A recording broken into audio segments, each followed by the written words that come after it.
Hey guys, thanks for tuning in to Comic Book Nostalgia. I'm CB Nostalgia, and I have a really interesting story about Kevin Feige and DC Studios.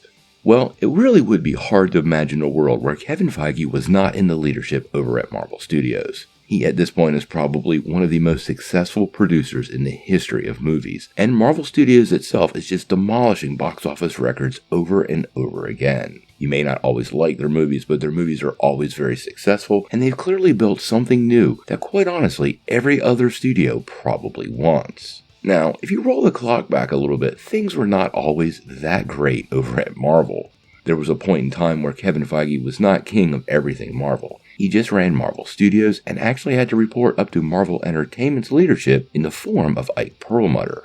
Perlmutter was pretty notorious for being fairly stingy and often made life difficult for Feige on multiple levels. He pushed what was known as the Creative Committee on Feige, along with many films and projects he didn't want. The Inhumans probably tops this list. Now, many of these cost-cutting measures actually damaged some of the early projects, and there was a point that Kevin Feige really had enough of all of this and was about to leave. This went down during the development and production of Civil War. Now, eventually, Feige went over Perlmutter's head, and Disney CEO Bob Iger decided to make Marvel Studios its own separate entity separated from Marvel Entertainment. Now, recently, we got a report from Puck, and this almost went a lot more sideways than anybody knew at the time. Now, apparently, during the frustrations of Phase 2, Kevin Feige actually made serious considerations to jumping ship from Marvel Studios and going over to Warner Brothers to lead DC films. Now, in the report from Puck, Matthew Bellani actually revealed, and I quote, Zaslav could make another run at Feige, who, I'm told, talked pretty seriously with Warner's a few years ago when he was angling to escape the oversight of the Marvel's then Madman CEO, Perlmutter. Now imagine having many of the more recent Marvel films that have been absolutely spectacular never going into development. I really do wonder when you look at the top box office movies ever how it would look substantially different if Kevin Feige had hit the door. Now, also you have to think about what's going on at DC. Quite honestly, I have to believe that DC overall would probably be considerably more successful with Kevin Feige in charge and a uniform image for everything moving forward. This is actually something many people have said many times about DC films. They need their own Kevin Feige. And it appears there was a period in time they almost actually got Kevin Feige as that person. Now, I don't think Feige will really be going anywhere anytime soon, and I don't think Zaslav could offer him a lot to come over to DC or Warner Brothers. He is now the king of everything Marvel.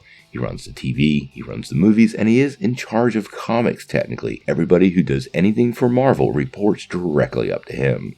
Marvel continues to be very successful, and as long as Marvel continues to grow and be successful, and they still are, I can't imagine him leaving for the DCEU. Quite honestly, I wouldn't mind seeing what his plans would have been for DC films. We do have to wonder what Feige would have done if he had taken over. Some people feel like he may have just continued what was already in motion. At this point in time, we already had Man of Steel, and I believe Batman vs. Superman was in production. So many people think Feige would have just taken that ball and run with it, some even suggesting he would have kept Zack Snyder. I actually don't think this is the case. Kevin Feige is notorious for only playing with his toys in his sandbox. The addition of Charlie Cox into the MCU was a huge deal and really went against the grain of what's happened in the past. You can probably say this about Deadpool also, but as a general rule, Feige likes to take the reins and have creative control from day one. And I don't think there will really be any chance that he would inherit characters, movies, and projects from previous development teams that he really wasn't invested in.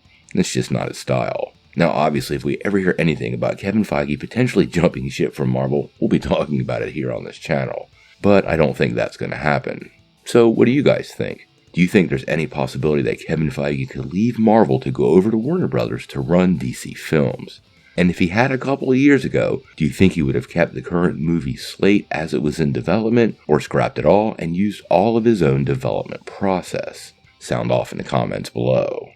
If you like this video, make sure you hit like, click subscribe, and if you don't ring that bell, you'll not get any updates. Peace.